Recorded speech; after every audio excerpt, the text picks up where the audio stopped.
继续来到南投，昨嘛是上大雨，人文的年母警察马上来救援。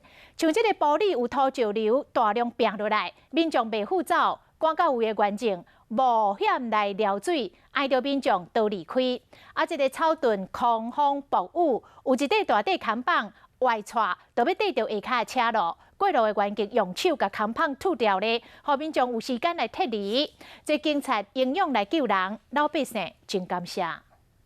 大雨兼风头，广过扛棒被吹倒去，强要对着车。两个原警冲进前，摸着风雨争取时间，让车有时间驶出来。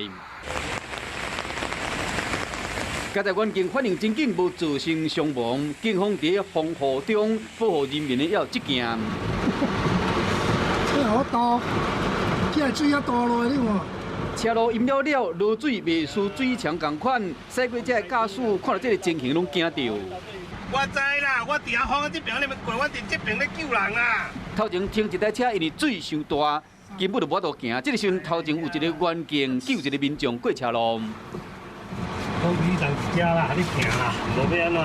救人为先，在那个情况危急的之下，当时也不知道什么叫害怕，因为当时也没有顾及到太多，因为想说那个生命黄金救人的黄金时间一场大雨，辛苦的原警，唔那都爱四界走踪，发现民众有困难、有危险，更是马上随救人。